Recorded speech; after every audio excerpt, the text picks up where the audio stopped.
Episode 38 of the Hot Take Hockey podcast. We got some breaking news here.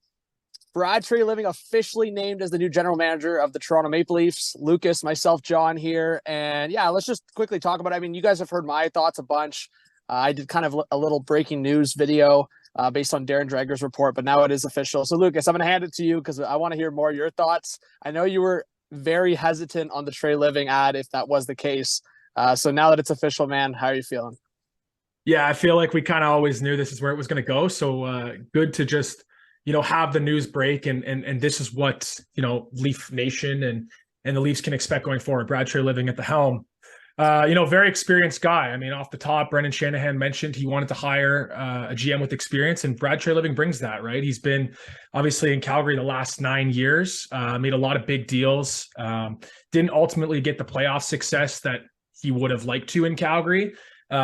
So as far as if you're looking at it from that perspective and maybe thinking, being critical of Dubas not getting advancing in the playoffs, Treliving kind of brings that same winning mentality as far as his last job. So I don't want to say that he did an overly exceptional job in Calgary, still sort of going through the deals that he made over the 9 years. And I'll give a shout out to @takesbyjay on Twitter. He sort of made a thread of all the big deals Treliving made, and just some big ones off the top. I know when he brought Dougie Hamilton in, that was a big trade for Calgary. They traded out a first in 2 seconds in that deal.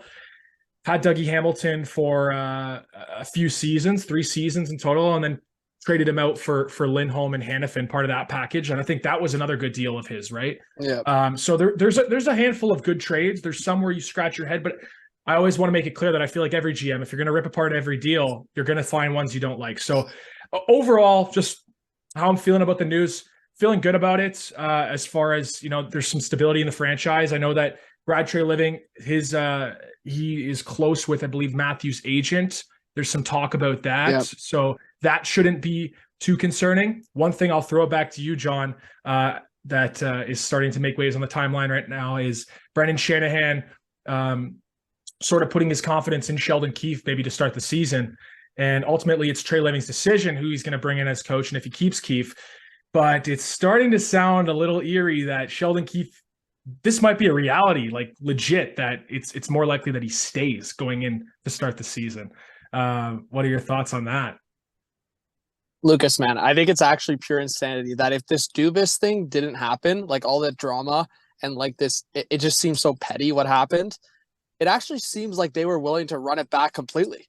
I mean, now that everything's coming out, it seems like they wanted Dubas back, they wanted Keefe back, and they want the core four back. Like absolute insanity, man. And I just don't understand how, so every time people talk to me about look at Tampa when they kept running it back, look at Washington, look at all these teams, it's but there was changes made and there was big pieces coming in.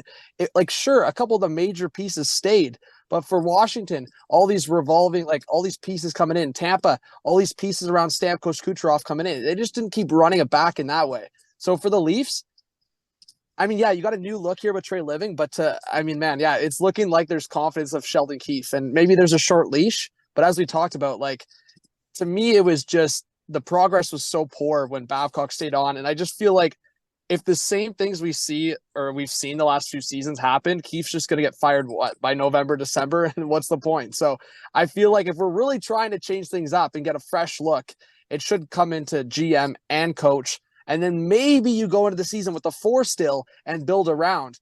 But yeah, I mean, kind of what you were saying about the moves. I mean, yeah, I also look at contracts. Obviously, you'll look at the recency bias of the Huberdeau and Kadri and just obviously the Tkachuk trade. But yeah, he signed a lot of great contracts. Rasmus Anderson, Lindholm, Hannafin. There was quite a few deals there that he made that obviously built the Flames well to get a first place finish, a couple top 2 finishes. So yeah, I mean, I feel, I said it last night, I feel indifferent, Lucas, but I will say that I'm going to be a little bit pissed. If this is a move where, okay, it's a new name, but everything else is going to be the same. I hope that, and I don't want to put words or things out there, but when people talk about puppets or people talk about just guys, they're just in place to listen to others. I don't want Treliving just to come in here to be, let's say, Shanny's puppet essentially, and just do the same things that we've been seeing, because it hasn't gotten the Leafs anywhere. It's gotten one win in the second round. So, yeah, I mean, that's kind of how I feel in this situation. Yeah, he's gonna have to put his stamp on the team, no doubt. And I feel like he's got to do that this offseason. Like they can't just, this can't be the big move that gets made and we keep the same 4-4 many pieces around it, like another version of a Calle Yarncrow coming in, and that's the big deal, right? Like that can't fly. I mean, it is wild to me that Sheldon Keefe is probably going to remain the head coach as of right now. But at the same time, I always, much like when the Leafs let go of Informed Dubas, he wasn't coming back. It's like, well, what's out there, right? And that's where it gets interesting. Like, what coaches are really out there for the Leafs that may be better than Sheldon Keefe? And I don't know exactly how large that list is. Obviously, Spencer Carberry going to Washington changes things from an assistant coach point of view for Toronto. But yeah, like it's going to be interesting to watch the coaching story going forward, and if Keefe does end up coming back.